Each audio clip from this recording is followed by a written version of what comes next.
From the west side of Chicago and all across the globe, it's time for The Greg Show, starring Gregory Struss. I'm Scotty Joe Vegas, inviting you to stay tuned for the next 30 minutes, because we'll talk about diarrhea politics and Tabooooo Topics. And now, a man who walks and talks and licks it, baby, Gregory Struss. Thank you. Thank you. Cowbell, mama. ¿Cómo estás, Chesh? And welcome to The Greg Show, cable casting and webcasting all around the globe with more power than my ancient Volvo 240. But I got to tell you, a little bit of Bob Hope. That's wild, man. That's wild. Wild stuff. That's wild. She's got great legs. She's wild. Well, the runoff election, or as I like to call it, diarrhea politics in Chicago, because it's the runoff. Really? I don't know if that's the mayor. It's showing that the mayor and Jesus Garcia are the two candidates that are kind of battling things out right now. Have you ever had a white turd, or have you always had brown turds all your life? Never like that. Maybe that's an Have you ever albino had issue. one? It's a unique experience. A white turd. Feces. turd? Are we talking about the Middle East? We're talking about what comes out. Oh, you know. okay. Yeah. Anyway, it's boiling down now that we have a little bit of a side. Since we're talking about politics, I guess that kind of runs into it. So there's going to be this runoff election where Mayor Rahm Emanuel is going to be debating one more time with Jesus Garcia. And polls show that Mayor Emanuel has a lead over him, but we all know that elections in Chicago are really a moot point, right? Correct. So anyway, Jesus Garcia has promised Chicago voters that on day one, after he gets elected mayor, he starts mayor, that he's going to get rid of red light and those speed light cameras. And on day two, he's going to lift the border restrictions between Chicago and Cicero. Thank you. It's subtle, but it gets the point. You got to think about it a little bit. What would Bob Hope do? I tell you right now, I love Mexican food. I eat it all the time. Oh boy. Oh, boy. I got to run off the stage now because it's coming out my pants. So daylight savings time is always fun, right? Because people fall, well, like in the fall, you fall back, spring, like, you know what, it's like spring forward all in the time. animals that used to, like, you know, they get their loving on in the springtime. That's why they spring forward. Yeah, so in Boys Town, that means that men have more time to fall forward for some other thing. Thank you. I don't know. That's two boys references in 2 years. That's, And what about the price of Girl Scout cookies? they're on everybody. The box is getting smaller, but the girls are getting bigger. I don't understand I this. blow them off when I walk out the door, and then they're like, oh, he's such a jerk. It's like, I'm fat and I'm a borderline diabetic. What do you want from me, you little brats? Quit selling me those damn cookies. So smaller packages, but bigger salespeople. It's kind of like us. Kind of like that. Thank you. All right. Anyone familiar with what's going on with Hillary Clinton and this whole email scandal? Evidently, is everything all right, Mike? We have Mike over here on camera. What is this camera? Have we figured that out? Camera 2? Okay. We just want to say hello to him. Anyway, Hillary Clinton has run into some issues with her email. Is she sexting? No, she's been, she allegedly was emailing people on her personal email account, which doesn't have the security measures that the government does. And so anyway, you know, the Republicans are making a big deal out of this because it seems as though she has not been forthcoming in that kind of stuff. Can you imagine seeing her naked on a snapshot? That would just take you back, wouldn't it? I didn't mean to wreck your bit. No. You know, President Clinton had some issues with the internet, too. He doesn't crap where he eats. Thank you. All right. Anyway, tonight we're going to talk about, not to be offensive, but this runoff election, diarrhea politics, okay? I think there's like a lot of things at play here. Every day I'm starting to sense that we have more things going on with racial issues and people not being accountable for their actions. I kind of think that we should get into that, all right? Amen. I was reading something about Reverend Flager. Is that his name? Remember, he's the he was part of President. It was a whole thing. Reverend Flager, I think, is his name. Okay. And there was allegedly a South Side Little League team that went to the Jackie Robinson. the tournament, Yes. that big World Series, Yes. and lost their title because there were kids that were too old to be playing in this league. Mm-hmm. So there's been a big to-do about this, that this is prejudice instead of playing things by the book. May I suggest that we take out the 20-foot pole and not touch this subject? Why? Well, it's a shame those kids got it taken away.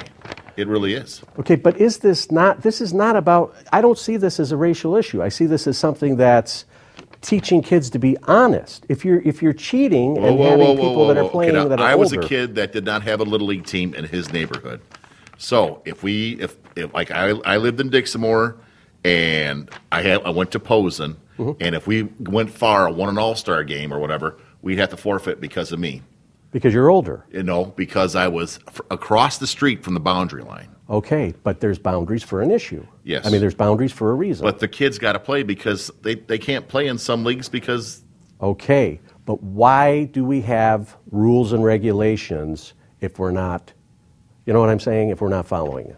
I understand what you're saying. Dad, What? I understand. Okay. Anyway, it's just been getting under my skin. Unlike the Frank You like Sinatra the close up here where I get in the mic and I like it. Hi, how you doing in there? Can I have a number 2, please? Anyway, I'm Greg. This is The Greg Show, and we are emanating from the west side of Chicago. This is community television, and we'll be back in just a moment. All Thanks right, for ladies and gentlemen, yeah.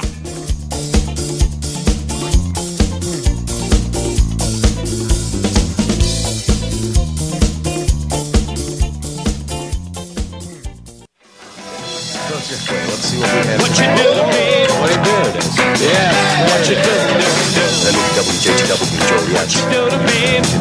Radio station. Want to when you love me? And again? And then you kiss. Years ago. The way you smile. all of these together, you end up with the Greg Pretend. Show, right? Mike and Ike? Mike and Mike. Let's see. What you do? What clean? Whenever let you go Order of the week, away. ladies and gentlemen. I will listen to every word you say. I'm gonna lock it up.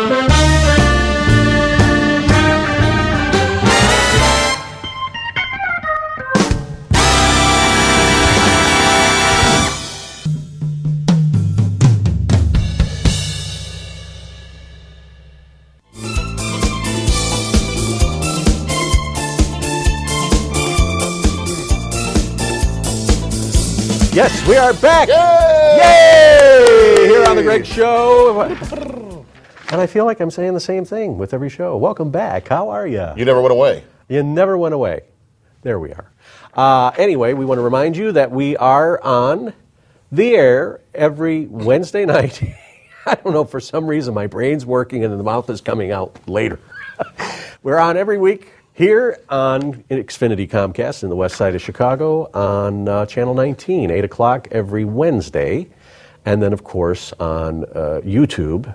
And we're also on Vimeo. We haven't really done that. And I'm a few shows behind, so please be patient. And I owe the crew and everybody here an apology because I've just been a little behind on stuff. If this is 2040, it doesn't matter. What does that mean? Like if we're on YouTube at 2040 and we're going like, remember that show we did? Well, it's just, stuff happens. And, I knew that when we... I forgive you. Okay. I'm The sorry crew- about the that. crew forgives you. Okay. Are you sure about that? Because Absolutely. All right. We forgive you. Okay. I don't even think you did not sin. You are not on the cross being crucified. But I feel that I could do a better job. And so when I want to do a better job, I have to do a better job. But you know what? I have limitations too. And occasionally I have to take a time out, and this one was a little longer than what I had wanted. For me, I have to take a pill when I got to reach the mountaintop. I'm about ready to maybe take a look at that option. Or vitamin E, actually. A lot of vitamin E 3 times a day. And that'll get it going. Good morning, Governor. Okay.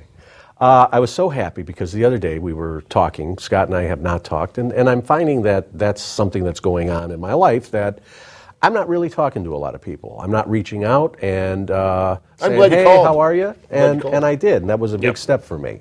Because, you know, I deal with people and their problems every day of the week. Yep. And one of the you know, when you're thinking, well, what kind of job am I doing in my everyday life? And then all of a sudden, somebody that you work with, you know, as a counselor, they say, you know, you've really helped me in changing my life, et cetera, et cetera. So always look at those little things as being big things, because those big things add up to even bigger things. If you do not defrock what you have in your mind, you will self-destruct. St. Benedict was defrocked, but that's a whole different story. Oh. Every time that we drove by, I don't know if it's 79th, it's somewhere in the south side, right off of I-94. There was St. Barnabas Church, I believe, and every time I would drive past that, my father would always say, he was defrocked, and I said, what does that mean? And he lost his manhood. Like, why is he standing outside That's of defrock, so like when a computer Oh, no, goes- defrocked is when you Oh. lose your, isn't it priesthood? What is defrock? Anybody? Look it up on Google and get Google back that to us. and get back to Yes. us. So anyway, yeah, so I don't know how we got off on that little tangent. All I know is when you called, we were talking, or says, Greg sounded like he was really trying to do something, and then we analyzed you for about 45 minutes. Then we went to Burger King, we forgot about you. But, I mean, that's the way it goes. And what was Aunt Jean saying? I pray for that boy all the time. He's such a good boy. I hope he meets somebody someday. I hope he gets happy, for he can be happy. Isn't that nice that I thought that was a nice. woman that has no children, no sucklings, and she wants you to be happy? Isn't that nice? I thought that was... Because usually, I mean, when can you say that about somebody? You're like, I really hope Bob Mudra, gets, set for life. When was the last time you did that? Every day. Because we're humans, we're selfish. Every We day. are so selfish as humans. We are. Like, I almost knocked down a little old lady yesterday for a coupon, but no, not really. But I really thought about it. Coupons are a big secret, too. I Yes. mean, they take a little bit of effort, and I don't know. Now I feel like a big man with my big watch. I went to Tinley Park today to eat some gyros because I had an entertainment book coupon. I walk in the establishment, he says, no, previous owner. And I was like, what am I supposed to do? Am I supposed to tell him to go rotate it? So I'm like, I just want honey mustard on my gyro. They put the cucumber and the honey mustard together, and that tasted like dinosaur dung. And I don't like cucumber. I'm sorry, everybody. I like grease. Go ahead. Okay. We got off subject. So anyway, before the show started tonight, we hear your latest story about Papa Joe Vegas. Yes. So your brother and Papa Joe Vegas are en route to Brother Joe Vegas and Jimmy Joe Vegas and Papa Joe Vegas are on their way up to Wisconsin right now. Correct. And what do you think is gonna happen? He's going to get mad at me because the eggs are. He'll eat the old eggs, but there won't be any rye bread. So let's say there's no groceries in the house because there's no rye bread. But I've already bought 3 loaves and they rotted because he said he would come. He just wants to pick on me because that's what he goes up there to drink. And well, he does. He's got the Canadian Club underneath the counter. He's like, and it's not a nice person to be around. Is there anything else to do in that part of Wisconsin besides drink? Well, you can make babies. Okay. You but can other- pray. All right. But you're pretty much in the boonies, right? Well, I mean, there's a McDonald's. I mean, there's a filling station. But let me get back to what I was trying to say. So my brother is honoring his father and his mother by helping my dad out, but I think he doesn't pick on my brother as much as he picks on me. So Do you think that maybe he might see more potential in you, or... I think that he sees more inheritance in himself, and that's why he's working that knob. And I told my dad, I said, he's just doing it for the money. He's like, so. Now that I heard that out, it's okay. Well, there was an interesting article in Psychology Today about estranged sibling relationships. So what happens is that brothers and sisters grow apart. And for whatever reason, certain resentments take place. There was a story in there about how a lady lost contact with her sister for 40 years. She was very verbally abusive to her. Well, the sister ended up contracting cancer, and they ended up starting to talk and put it behind them. But it seems that it's what do they call it? It's an epidemic that nobody's talking about, and it's in my family as well. It's in everybody's family. And I mean, where there's a period of time where Unless you're the Waltons. right, Yeah. and I'm sure the Waltons had some issues too because Papa was going downstairs drinking all that whiskey, and then who knows what. Are you happened talking about after the that. grandpa? Because the grandpa, he always wanted some. He was like, I want some woman. I love Vivian on there. She was comforting. But I can't watch the Waltons because when I look at my family, I don't see the Waltons, so I can't watch it because it angers me. Well, and I think there was a certain expectation when we were growing up. You had the Waltons, you had what did I say, the Waltons? The Waltons. The Waltons, and you also had the Brady Bunch and the Partridge Family. And Good Times Florida was always my mother's figure. yeah, and Yeah. good role models, very strong women. But as society has changed, we don't seem to have those values.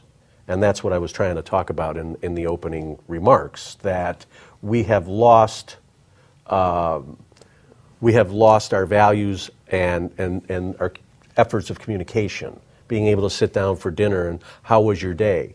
And now you go out places, everybody's texting, kids are running all over Do you the find place. yourself when somebody asks you, you're kind of like guarded to what you say back?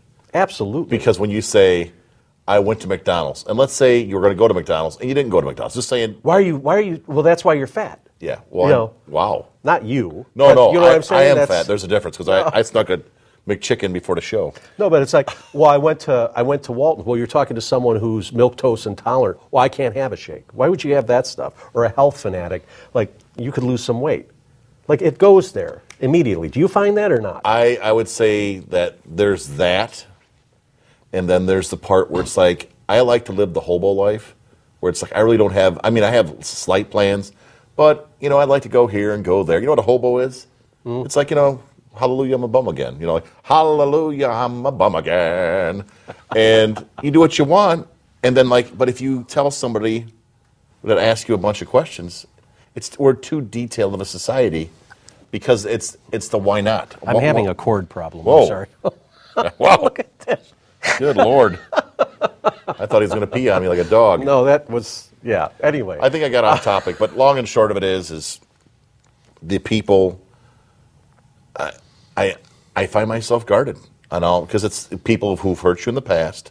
You have to watch your what you say and how you say it. And then all of a sudden they get up on the Bible like, wait a minute, he's holding back. There's a reason why people are holding back, or there's a reason why people don't want to see you, because maybe you've broken them as a person, where you're just bleeding. Or this competitiveness. Now, I've been noticing it more that, and more things have been revealed to me in the last several years of my life. Is there more pizza men coming to town, or what's the competition? Go ahead. No, the competition between family members. You know, whose kids are more intelligent, or who dresses nicer, or so-and-so's kid, got drunk at college and had to have her stomach pumped. And it's like, okay, but your kids had to do the same thing. Like it's a big, or that it's not, just too much interference, I find. But the reason why sometimes people try and shine and show that part of their life, Because they're insecure. it's because they're insecure and there's no mother and father that made them secure. No, So- I'm talking about the parents are competitive with their siblings and between the kids, like who's more intelligent, who's getting better grades, Who's got things more like coin. that. Yeah, and in the end, it's like who really? You're all going to the nursing home. Yeah. You're either going to die on the floor, or you're going to die in the toilet, or die in the bed. I don't know. Am I really that miserable? I mean, is it like I don't know. I just don't have patience for that stuff. And then I'm told I'm intolerant, and it's like I am. I just don't have any room for It's BS. because you're hurting, yeah. and you smell it, and you see it. And like I was called one time, damn it, I lost it. But I was told this by a family member, where it's like, you just think that you're so, what's that word? so much better than everyone, or that you, whatever it is. It's like yes, a judgment call. It's a judgment call, but it's like, listen, I just don't know how to deal with you people. I mean, I really want to. And my pastor and like those boys at church, those guys know how to lead. Man, I'm still learning, because the role models I had just didn't come through. And I think And that's wrong for me to say that, because how dare you say that? I was in an abusive home. Mm-hmm. No, you weren't. You had Cadillacs, you had steaks, you had this, that. Okay, I guess I wasn't. Everybody has a story. And when we come back, we're going to find out a little. I want to talk a little bit more about these sibling relationships, because I think it's very important to come to terms with the fact that sometimes we outgrow certain relationships for various reasons, and that we don't have to be ashamed of it either. You know what I mean? It's Yes. like we become different people. And whether or not we have kids, or we get married, or we get divorced, or we live alone, or whatever that is, it's not up to somebody else to tell you or tell me, what we're doing with our life. It's up to us, and as long as we're doing good stuff, I think that's all that matters. I had a cousin in the family that thought I was a friend of the family, and she didn't know I was the brother of my brother and sister because I never came around. She just thought I was a friend of the family. I'm like, no, I'm... Interesting, isn't it? Yes, interesting. All right, we'll delve a little bit more into that when Dr. Phil returns after this. Thanks for joining us, everybody.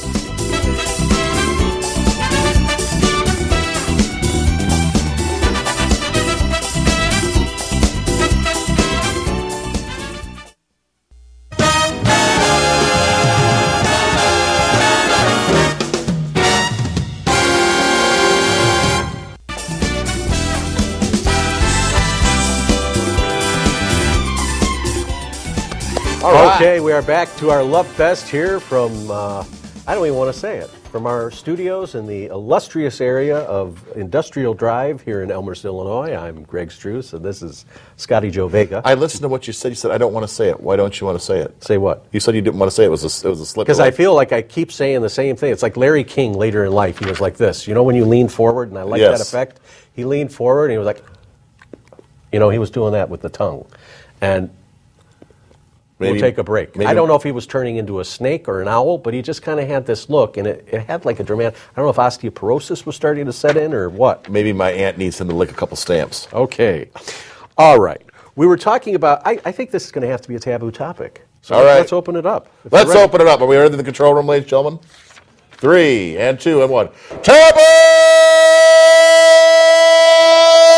Topics! Yay! All right. So anyway, talking about this article from Psychology Today about estrangement between siblings.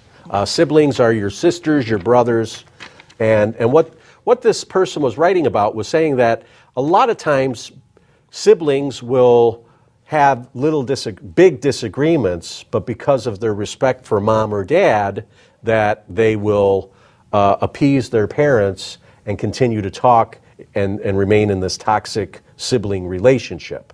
Keeping the peace. So what happens is when people are doing that, are they really kind of being dishonest to themselves and creating inner turmoil? You know what I mean? I understand that, Professor. So the big question is, if you're involved in a sibling situation where you haven't been talking with somebody, are you the problem? Or is the relationship just reached a point, like with friends, that you move on? And unfortunately, it doesn't have to be a nasty thing. Yeah, there's strife, it's contentious, but there is also a point of having self-respect and saying, you know what, I respect myself more than having to deal with somebody that's always knocking me down or being critical of me. Being heavy. Being heavy, as they say. Heavy is like if they cast a shadow upon your sunshine, where it's like you cringe when that phone rings and you go, oh, God, I shouldn't answer it, or maybe I should. Right. If you don't have caller ID, I'm sorry. So as Roberto Montanez, he was my instructor, and I considered him a mentor and a dear friend to me as I was beginning in my new profession of counseling. Is he a prophet? Like I Larry believe Garrett? that on a certain level. I mean, he's not, to me, he just makes sense. And what he taught in class was that what does people's behavior show? All right? So, how you doing, Scott? I'm really concerned about you, but yet my behavior is showing what? Does my behavior back up the things that I'm Out of control. What? No, I mean, I understand what you're saying, because like I had these conversations with people at the bank, and they say, hey, how you doing? I'm like, are you sure you want to ask that question? They go, what? Because I'm like, or they give you an answer. Like, you listen to people, how they answer you, listen to what their words are, and break it down, and there is a story in that word. Right. And if we've grown up in situations with parents that send out mixed messages, yeah, that stays with us most of life. But you know what? Sooner or later, you kind of deal with the stuff and... But what happens when you're on that phone and you're talking to that guy and you just kind of give him a glance and you really kind of blow him off and you're like, I'm going to go home and watch Laverne and Shirley. You know what I'm saying? That's a human being that you should help. As in heaven, as in earth. As in heaven, as in earth. You got to do it on the planet, and you got to do it before you get into heaven, before you have it. No problem in heaven. I'm sorry. Sorry, everybody, about religion. Didn't mean to bark. But in coming with that, I think there also is a spiritual component of that we're lesser people if we're not talking with the people that know us the best. Okay, who is with us the longest? Who knows our history? Who are we born with? Who knows how to push your buttons? Who knows how to push our buttons? Yes. But I'll be honest with you. I just think it gets to the point of where, little comments of like, well, your lifestyle is different. You're single and you don't have responsibility. Okay, I think we all have a certain amount of responsibility. Now, I'm not speaking about myself per se, but I'm saying in general that if somebody's constantly telling you the same things or telling me the same things, what is the message in that? What is the message? Is it saying that you're not as important as I am, or your life is easier than mine? Having children in a family, I'm sorry, those are decisions that people make. That's aggression. You feel that's aggression? I think that's I do too. Larry Garrett thinks it's aggression when too. Somebody makes a comment like that. They shouldn't do that. You shouldn't do that. Well, and they look at the situation like, I'm just trying to help. And I just wish we'd all get along. Yeah. It doesn't matter how much our house payment is. Doesn't matter if we're driving a new car. I think that if we're healthy and we're productive and living a good life, whatever that is, or somebody saying, you've had a real good life. I have. Yeah, I think... I live a millionaire's life, even though I'm a dollar heir.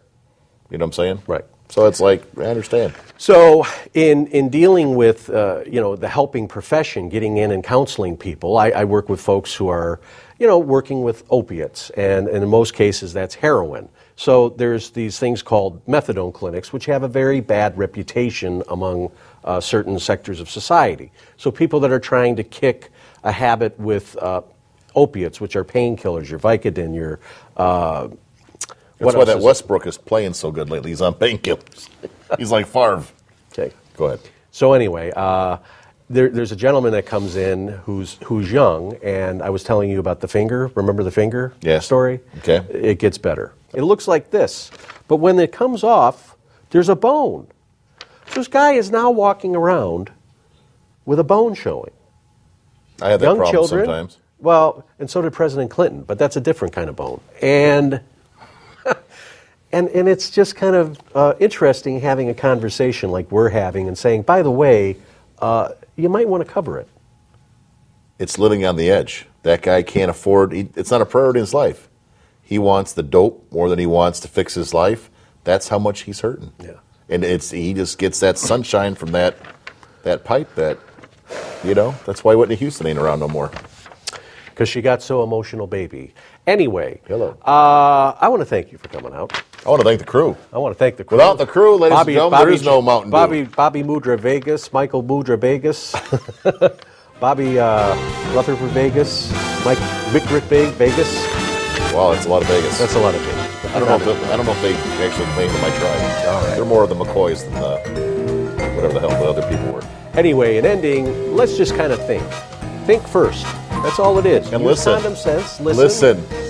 And I'm not an expert, trust me. I'm not an expert in anything. And before you stick it in, make sure it's clean and lubed. Okay. But enough about the dipstick in the car. Greg Struss, thanks for watching. We'll see you next time. Goodbye, everybody. Got a hell of a tranny, mama. All right. Randy, not out.